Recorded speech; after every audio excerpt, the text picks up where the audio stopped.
парковые зоны, зоны развлечения. То есть это, по большому счету, новый современный район города Самары 21 века. Хороший пример заразителен. Глава региона впечатлил госпрограмма для молодых семей, реализуемая в Самарской области. Есть ли у этого проекта будущее в Ингушетии?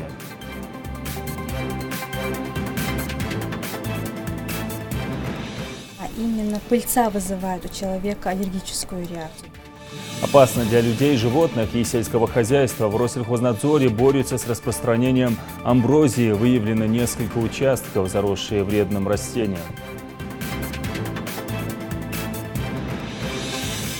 Этот диктант стал для меня возможностью узнать больше о своей республике, о своем языке. Большой этнографический диктант. Школьники проверяли свои знания в истории. Как они справились с заданиями, расскажем в выпуске.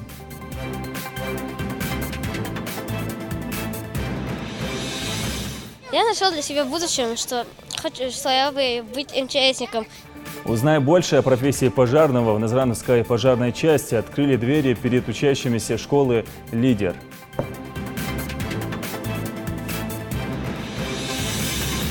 Я даже не вживался в эту куклу, я ее взял, и она меня полюбила.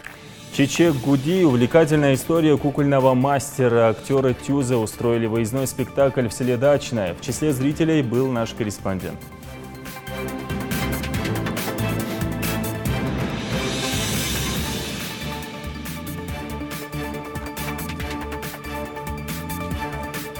На телеканале Ингушетия информационная программа «Новости 24», в студии Амирхан Зуртов. Здравствуйте. Юнусбек Евкуров провел рабочую встречу с вице-премьером Магометом Гогиевым, министром сельского хозяйства и продовольствия и директором НИИ сельского хозяйства по вопросам дальнейшего развития научно-исследовательского института. Директор НИИ доложил о текущей работе, которая, по его словам, направлена на проведение исследований согласно тематическому плану и государственному заданию. Юнусбек Евкуров считает, что ответственным лицам необходимо сфокусироваться на планировании работы НИИ сельского хозяйства и изучению опыта коллег из других регионов России. Именно это может повлиять на повышение результативности. Руководитель субъекта озвучил ряд недочетов деятельности НИИ. В советское время была вот эта составляющая. Вот здесь был план, да? План был урожая. Сколько-то там тонн зерна, примерно, должны были сдать. Вот он сдавал там 100 тонн, у него был план. Эти 100 тонн он сдавал. Если бы он не сдавал эти 100 тонн, его снимали с должности там, и так далее. Так нет. Потому что он план свой выполнял. Сегодня нет никакого плана. Но теперь вопрос, который вы должны задавать всем директорам ГУПов, жителям, кто там работает. Ведь это же все делится, вот это все, что они заработали, вот это все делится на что? Оно же делится вот на эти сектора. Вот эти 20 тонн куда должны идти? Заработная плата за счет чего формируется? За счет этого же урожая всего? Так, нет? За счет прибыли? Зарплата раз. Где зарплата людям дать, если они всем раздают бесплатно? Дальше. Следующий вопрос. Лизинг. Или там другой вариант. Нет, другой вариант. Техника обновления. Кто сюда вложит вкладывать деньги? Новое производство. Где? И вы как министр, вы как вице-премьер, должны четко это отслеживать. И вот это на 4 части я вам говорил. Вот его плановость, и вы должны определять, куда вот это все пойдет. И вот он идет. Вот это его часть. Здесь он на зарплаты на это дал. Здесь он на совершенствование, там еще чего-то там делал, там новые сорта, там еще что-то делал. В советское время колхоз, который сегодня ГУП, в селе выполнял функции. Какие? Дороги делал? Творческие коллективы содержал? Дни поля там колхоза устраивал? А сейчас что он делает? На себя работает. Еще умудряются, когда их снимаешь с должности, нарисовать там какую-то сумму, там, якобы миллионов рублей долгов. Так нет? Так или нет?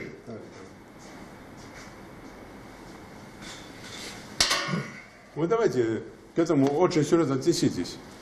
Вот я то, что сейчас специально позвал его всех, то, что вы научным образом здесь не занимаетесь. Вы старая методика, это самая совершенная практика была Советского Союза. Другого совершенно в мире нет. Поднимите это все и посмотрите, изучите регионы. И здесь все должны работать, не только ГУПы, КФХ должен иметь. Ты ему дал землю, и ты вообще не контролируешь, я имею в виду не в плане там, ты лично, а вообще министерство не контролирует его деятельность. Он получил землю, он должен за землю отвечать. А нас многие сейчас суп аренду передают землю, и на этом зарабатывают, сидят сами, ничего не делая. И многие выращивают, лишь бы землю не потерять, просто так вкладывают деньги, лишь бы не потерять. Налоги не платят, не под отчеты, не по какому урожаю. И вы когда все это распишете, тогда вы будете понимать, сколько они должны на ярмарке выставлять, сколько для населения делать. Помощь молодым семьям в приоритете. Этот вопрос затронула глава региона на недавно прошедшем совещании. Тогда Юнусбек Евкуров поручил разработать новую молодежную программу и соответствующую документацию. Юнусбек Евкуров предложил перенять опыт коллег из Самарской области, где с 2010 года реализуется проект комплексной жилой застройки. Лейла Гайсанова продолжит.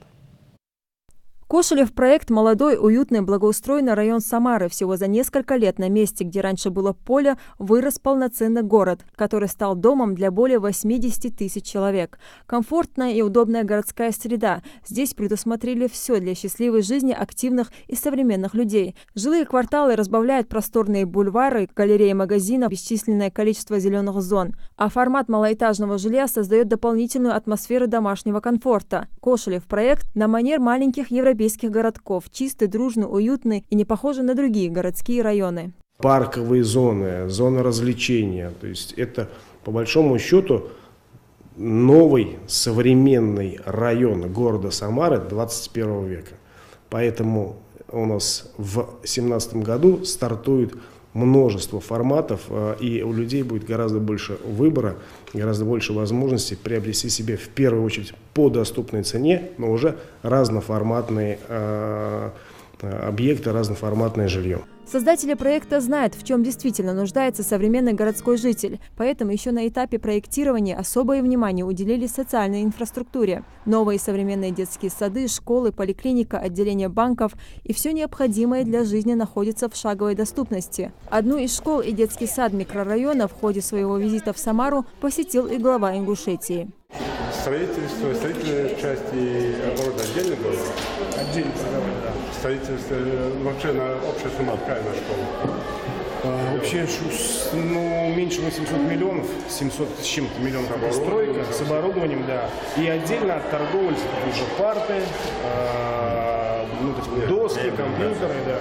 Это вне 800 миллионов? Это вне, да. Эта программа всерьез заинтересовала главу республики. По его словам, такой проект также можно реализовать и в Ингушетии, причем по меньшей стоимости. Он поручил разработать молодежную программу и соответствующую документацию. Проект, по мнению руководителя региона, заинтересует многих инвесторов. Здесь, если мы с инвестором договоримся, то есть инвестор строит два дома. Один дом строит для себя инвестиционно, чтобы он заработал, а второй дом стоит там... У нас сейчас по молодежной программе 70% софинансировано, так, у молодых семей. А мы здесь могли бы сделать, там, построить вот эти дома, и так, только там надо строго там, очень соблюсти этот порядок, 50%. А 50% строить за свой счет этот подрядчик, инвестор, которому мы вот эту разницу даем не деньгами, участком земли там, или там, возможностью, где он может реализовать и заработать деньги. Глава республики дал Кабинету министров определенный срок на изучение программы совместно с муниципалитетами и поручил подготовить соответствующие предложения. Изучите этот опыт, посмотрите, и я вам там месяц срок даю, где могли бы уже начать эти пилотные проекты. Здесь уже главам администрации надо в виде поручения направить бумагу, и до месяца, там, в течение месяца изучить, инвесторов подыскать, площадки подыскать, посмотреть. Например, в Сунже там видно, там известно, где эти площадки. В других местах, где эти площадки, где можно дома ставить. Проект строительной корпорации служит успешным примером реализации программ доступного жилья на массовый спрос. Привлекательность такого подхода уже доказана практикой. Квартиры в новых районах пользуются высоким спросом у покупателей. Если проект будет реализован, то удобное местоположение домов и социальных объектов позволит молодым семьям Ингушетии жить в комфортных условиях и по доступной цене. Лейла Гайсанова, Новости 24. В Гамурзиево ведется строительство общеобразовательного заведения. Школа возводится в рамках федеральной программы и рассчитана на 1500 ученических мест. Здание состоит из 4 этажей. Все они будут оснащены по современным стандартам. Материал нашего корреспондента. Пока здесь только бетонные стены, а местами и их даже нет. Но в скором времени тысячи учащихся заполнят обустроенные школьные коридоры и классы. Строительство идет полным ходом. В первом блоке уже завершен нулевой цикл. Рабочие заняты отделкой стен и монтажем сетей. Электрики работают, штукатуры, маляры, отопление. В принципе, как видите, оконщики начали уже окна устанавливать. На втором блоке в данный момент ведутся монолитные работы. Заканчиваем последний 3-й этаж. На первом этаже уже камешки выводят стены. На 3-м блоке то же самое. На 4-й блок мы сейчас заложили фундаменты, уже выводим стены. Объект строится в рамках федеральной программы содействия созданию в субъектах Российской Федерации новых мест в общеобразовательных учреждениях. В проект вложено порядка 200 миллионов рублей из средств федерального и регионального бюджета. Необходимость строительства новой школы обусловлена с развитием нового микрорайона, чтобы детям не пришлось ходить в отдаленные от местности школы. В этом районе около 500 домовладений. В каждом из домовладений практически дети школьного возраста. Им добираться до школы, 9-й школы, до 14-й школы очень сложно. Поэтому обращение жителей округа, администрации города Назрань и в свою очередь администрация города Назрань обратилась к главе республики просьбой построить школу в Гамурзиевском административном округе. Около 60 учебных кабинетов, большой актовый зал, библиотека, просторная столовая и 3 спортзала с отдельным залом для начальных классов. 4 корпуса 3-этажного здания будут оборудованы всем необходимым для полноценного обучения школьников. Все лаборатории, кабинеты химии, физики, отдельные лаборатории, есть мастерские для девочек, для шитья, разные кабинеты есть. Для мальчиков столярные цехи, разные. В принципе, здесь все предусмотрено. Новая школа строится с соблюдением всех норм и правил с применением последних технологий. Сейчас здесь задействовано порядка 150 специалистов всех направлений, кто выполняет кирпичную кладку, а кто уже осуществляет отделочные работы.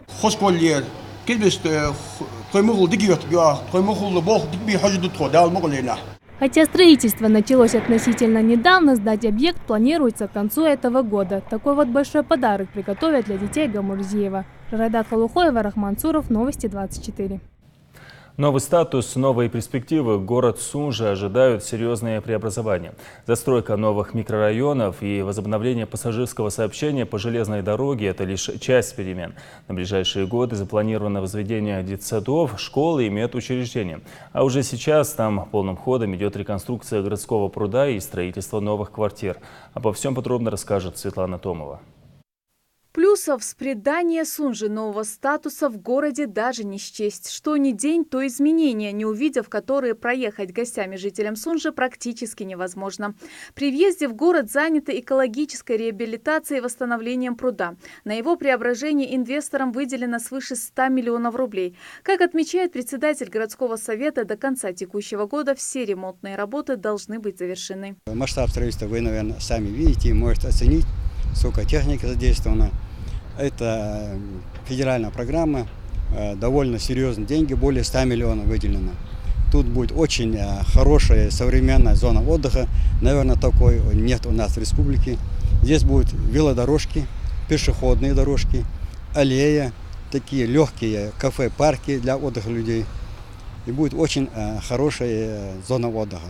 В Сунже проживает около 70 тысяч жителей, и для комфортной жизни горожан создаются все условия. Например, по улице Висаитова во дворе многоквартирного дома по программе улучшения городской среды от партии «Единая Россия» преображают двор и строят помещения для общественных мероприятий. Такому подарку жильцы очень рады.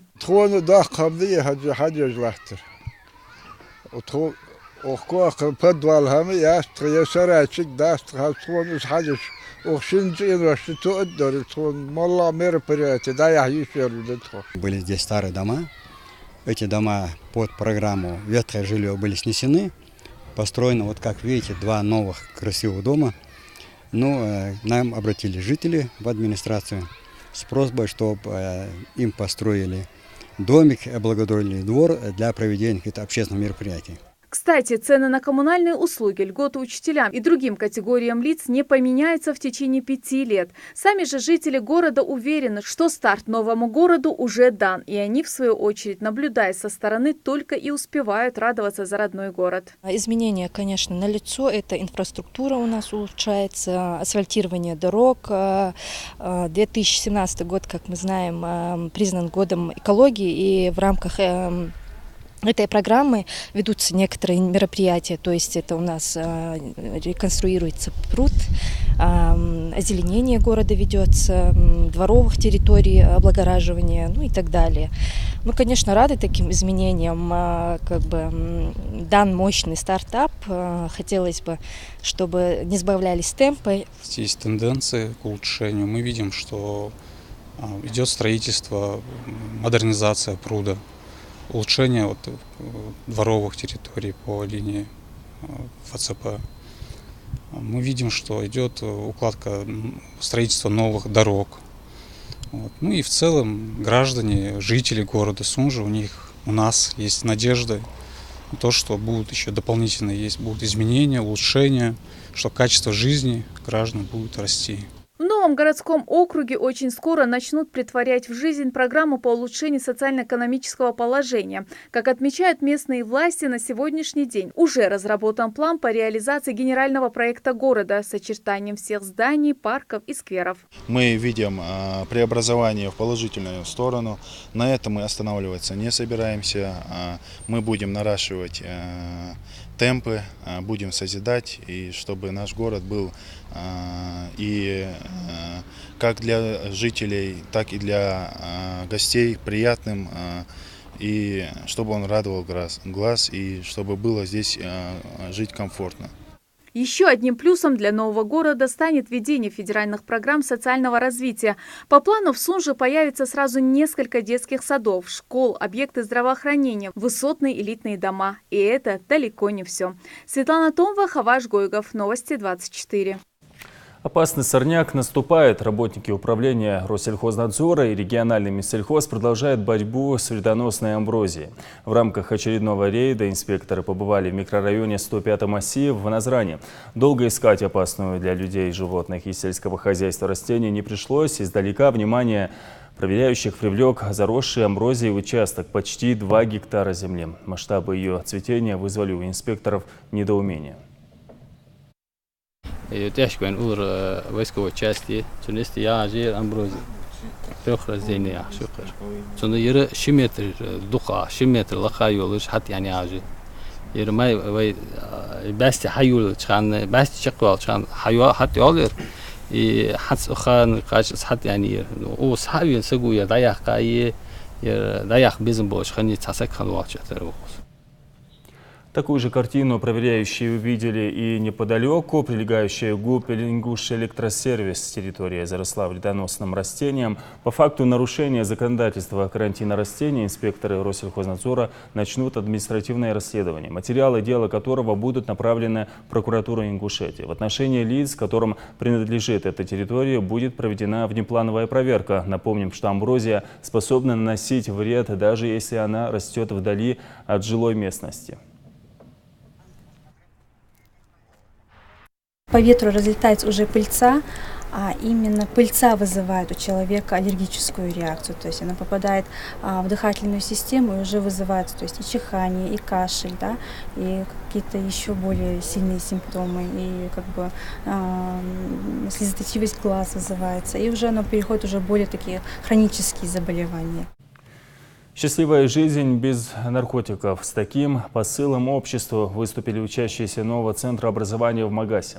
Это первая акция в образовательном заведении и посвятили ее важной теме. Как показывает статистика, в России смертность от употребления наркотиков не только возросла, но и резко помолодела. То есть будущее под риском. Репортаж Марии Мистоевой. Нет наркотикам, да спорту и творческому развитию. Поднять тему профилактики наркомании представители молодежного правительства республики решили в недавно открывшемся центре образования. Статистика в России свидетельствует, смерть от наркотиков не только возросла, но и резко помолодела. Потому говорить о вреде наркомании нужно и с детьми со школьной скамьи. Именно такая категория населения, как подростки, они подвергаются именно чужому влиянию. Вот поэтому в целях формирования у подростков более ответственного, ценностного отношения к своему здоровью, а также соблюдения всех законов здорового образа жизни и способствования готовности отказаться от любых форм наркомании, в этих целях мы проводим нашу сегодняшнюю профилактическую беседу. В основном плохому влиянию подвержена молодежь. Еще не полностью сформировавшаяся психика, свойственные для этого возраста моральная неустойчивость и желание выделиться среди сверстников – все это ведет к тому, что молодые люди становятся легкой добычей для наркоторговцев. Ведь всегда кажется, что можно один раз попробовать без последствий. Но, получив сомнительное удовольствие, уже не может от этого отказаться. Сотрудники Центра медицинской профилактики интересуются у ребят, от чего можно получать удовольствие. У всех разные ответы – еда, телевизор, интернет, игры. Удовольствие получаем от многих вещей. То, что касается наркотических веществ, это мнимое удовольствие, да? Нам кажется, что мы получаем удовольствие, да? Мы можем целый день смотреть интересные программы по телевизору, да? Увлекаемся, получаем удовольствие. Но если вы целый день с утра до вечера будете смотреть телевизор, что будет? Ну, за день оно не испортится, но вы будете себя чуть-чуть хуже чувствовать, правильно? То есть любое удовольствие, оно должно иметь какие-то свои пределы. Когда молодому поколению говорят о вреде чего-то, будь то наркотики или обычная газировка, подростковый бунтарский пыл не позволяет им осознать весь смысл, который старшие до них хотят донести. Потому представители духовенства решили рассказать о вреде различных психотропных веществ с точки зрения религии.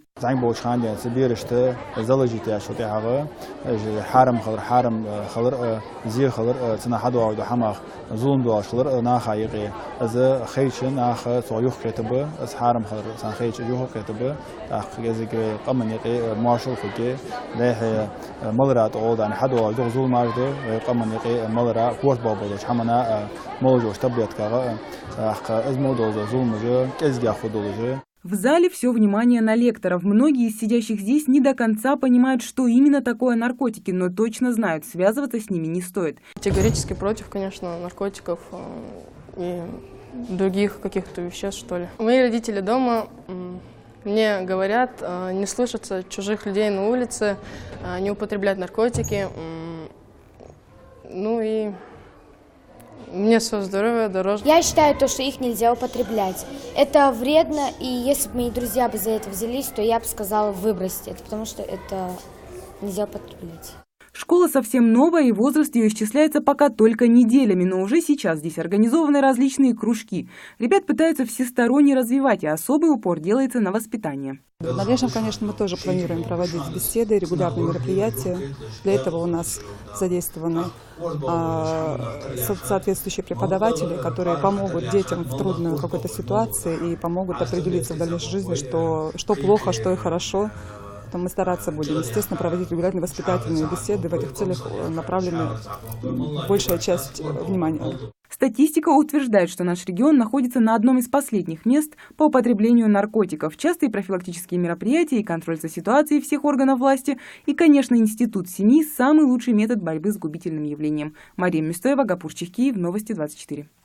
Знание культуры, традиции и истории нашего народа проверяли школьники. В лицее прошел большой этнографический диктант. Его формат отличался от привычного. Он проходил в формате тестовых заданий. Участникам акции было предложено ответить на более чем 20 вопросов. Удалось ли им это, знает наш корреспондент. Я думаю, вы нас не подведете и покажете свои знания истории родного края. Если что-то вам покажется, вы чего-то будете не знать, потом это будет лишний повод для того, чтобы еще раз прочитать тот материал, который вы не знаете. Хорошо? Как называется на ингушском языке черкесское, кто написал книгу «Сыновья Беки»? На эти и другие вопросы, связанные с ингушской этнографией, отвечают старшеклассники. Зевак здесь не найдешь, да и трудным этот тест назовут разве что единицы. К примеру, у Дали Картоева с ответами проблем особых не возникло. Вопросы были нетрудные абсолютно. Такие вопросы мы каждый день изучали на уроках ингушской литературы. Никакого труда в написании нас не составило. В форме тестовых заданий этнодиктант в республике проводится впервые. Всего 25 вопросов, чтобы оценить уровень этнографической грамотности школьников. Конечно, затронуть всю историю здесь невозможно, но для подрастающего поколения это отличная возможность, чтобы узнать, насколько хорошо они знают культуру и быт своего народа. Мухаммад Али до этого момента особо не интересовался историей Ингушетии, поэтому некоторые вопросы оказались для него сложными. Были вопросы политического уровня нашей республики, о создании нашей республики, о реабилитации репрессированных народов. Это были, так скажем, самые сложные вопросы для нас, так как это для нас немного больная тема. Но мы их знаем, мы их изучаем в школе, и, так сказать, больших сложностей они не провели, но все-таки были затруднения. Всероссийская культурно-просветительская акция в регионе проводится под эгидой 25-летия республики. Для проведения теста в республике в разных школах открыто более 20 площадок. В зале собраны учащиеся гимназии Марен и лицея. Оценка знаний учащихся, этнографических знаний учащихся будет оценена, произведена в соответствии с их возрастными особенностями, то есть, соответственно, возрасту. На самом деле интересная акция, которая должна проходить, и я думаю, это будет традицией для школ республики, что позволит повысить уровень наших детей, знаний наших детей о республике, о традиции нашего народа. Все, что связано с языком и культурой родного края, тема, которой нужно уделять максимум внимания, отмечают учителя. Особенно это важно для преподавателей родного языка, литературы. Очень важно знание своей истории, потому что человек без истории – это как дерево без корней. И поэтому мы стараемся на своих уроках, во внеурочное время проводить работу с детьми так, чтобы они знали, кто они, откуда они вышли, чем они интересны, что было интересного в жизни наших предков, какие обычаи, какие традиции и что мы должны сохранить. Результаты сегодняшнего тестирования будут известны через несколько дней после проверки специальной комиссии. Жарадат Халухоева, Майрбек Межоев, Новости 24. Большой этнографический диктант проходил на нескольких площадках. Одна из них – третья школа Назрани. Там в культурно-просветительской акции участвовали старшеклассники. Перед вами лежат тесты, тестовые задания. Вы с тестами знакомы, значит, дается вопрос и 4 варианта ответа. Вы выбираете из этих 4 вариантов один вариант, который считаете правильным.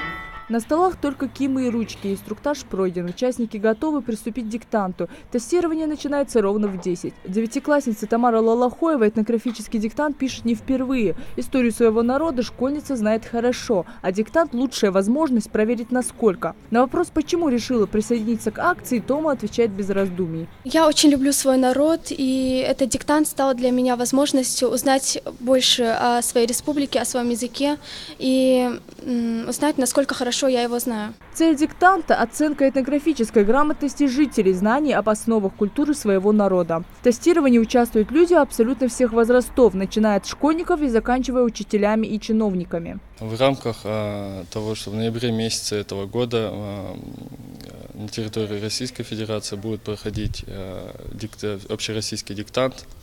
Именно поэтому поручением главы было принято решение с Министерством национальной политики совместно с Министерством образования проводит этнодиктант по Республике Ингушетия. Комиссия школьная будет проверять, где и проходит данное мероприятие.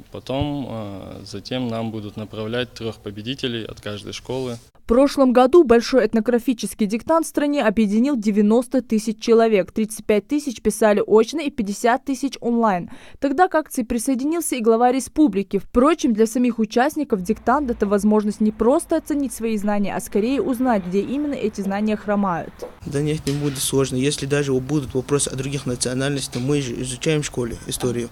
Я смогу легко ответить на любой вопрос. Я сама очень хотела попасть сюда, узнать, на что я способна, проверить свои знания. Кажется, для участников экзамена оказался не самым сложным. По крайней мере, со шпаргалками и телефонами в руках никто не пойман. Мне так понравилось, все организовано так. Вообще телефонов я вообще не увидела ни у кого. Прям так заинтересованно они выполняли это тестирование. Конечно, чтобы подтянуть знания, одной такой акции недостаточно. Нужно более углубленное изучение истории нашего края, отмечают проверяющие КИМ-педагоги. Судя по их работам, мы сделали такой вывод, что проблемы вызвали у детей, у учеников, это словарные слова, устаревшие слова, которые мы не часто пользуемся в своей речи. Дальше, на вопросы дата создания, на даты, на поставленные вопросы по истории нашей республики, и дети, и учителя справились хорошо. Эта проблема, ее можно решить. Немножечко надо доработать учителям в свою программу. И, кстати, работы подписывать не обязательно, диктант пишется анонимно. Мака Кельматова, Рахман Цуров, Новости 24. Пожарная профессия не для слабых. В этом убедились учащиеся школы «Лидер». Сотрудники пожарной части Назрани провели для них день открытых дверей. Ребята побывали в диспетчерской, ознакомились со специальной техникой и получили мастер-класс по тушению пожара. После всего этого некоторые школьники всерьез задумались о своей будущей профессии. Слово Саиду Куштову. Для Абдуллы Бекова сегодня особенный день. Будущему спасателю представилась возможность не просто посидеть в кабине пожарного автомобиля, а испытать самому все трудности этой профессии. Хороший пример заразителен. Отец Абдуллы за рулем пожарной машины трудится не 1 год и частенько рассказывает сыну об очередной спасательной операции. Абдулла твердо для себя решил стать пожарным. Спасать людей и быть полезным обществу – это цель, которую перед собой ставит школьник. Самое лучшее, мне тут понравилось прыгать на батут с 2-го этажа. Это было очень интересно. Тут самому было очень интересно. Я стреляла из воды в МЧСской пожарной машине. Я нашел для себя в будущем, что я бы быть МЧСником, тушить пожары, работать там. Мне это понравилось. Экскурсию для ребят из школы «Лидер» проводит замначальника 1-й пожарной части. Сначала школьников пригласили в диспетчерскую, где им показали, как принимаются звонки, и объяснили, к чему приводят ложные вызовы. Подается сигнал, и пожарное отделение выезжает на пожар. Вот у нас связь, по которой мы ведем переговоры с выехавшим подразделением на пожар. Показали ребятам и гараж с пожарной техникой, комнату отдыха и самые главные атрибуты в работе пожарного. Ребята также впервые примерили настоящую экипировку огнеборцев. Конечно, до скорости самих профессионалов в этом, как оказалось, нелегком деле им еще далеко.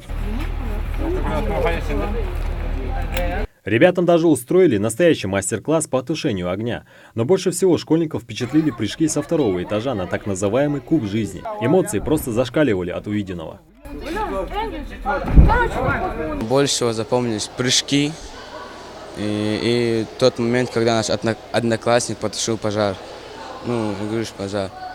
Так, в общем, хорошая часть у нас, хорошие пожарники. Очень понравился поход. Сегодняшняя экскурсия была очень интересной, познавательной. Мы первый раз были здесь. Было интересно очень. Мне больше всего понравилось, когда тушили пожар, как пожарники быстро собрались и уехали, потушили пожар. Очень было интересно, это что-то новое было. На приглашение посетить пожарную часть учащиеся откликнулись с большим воодушевлением. Ведь разбавить школьные будни они всегда готовы. Но эта экскурсия стоила того.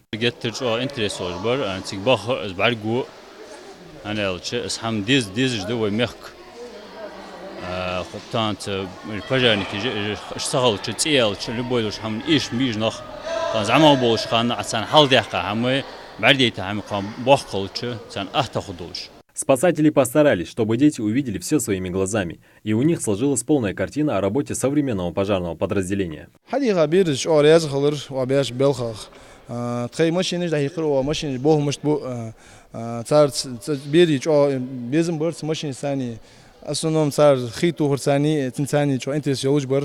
работой пожарной службы дети знакомятся с большим интересом. В республике явно подрастают новые будущие пожарные. Такие частые экскурсии регулярно проводят сотрудники МЧС. Конечно, не все ребята в будущем станут пожарными спасателями, но хорошая подготовка пригодится в жизни каждому из них. Саид Куштов, Адам Далаков, Новости 24. Если зрители не идут к ним, они сами едут к зрителям. Актеры Тюза устроили незабываемое представление в школе села Дачное. Творческая группа не первый раз проводит выездные спектакли. На этот раз маленькие зрители знакомились с историей Чуче Гуди. Так называется постановка. Это рассказ о том, как кукольный мастер оживляет различных персонажей. Слово Дали Плиевой. Театр юного зрителя – любимый гость многих школ пригородного района. Вот и сегодня школа имени Джамалдина Индиева, селение Дачное, не нарадуется приезду актерской труппы. Творческий коллектив уже приезжал сюда, правда, с другим спектаклем. Ежегодно мы проводим такие благотворительные акции, привозим спектакли. Вот в этот раз мы привезли спектакль, называется «Чуче Гуди». Батыр Кацеева этой постановке играет дедушку. Для молодого актера эта роль очень значима, поскольку с этого спектакля он начинал свою карьеру актера.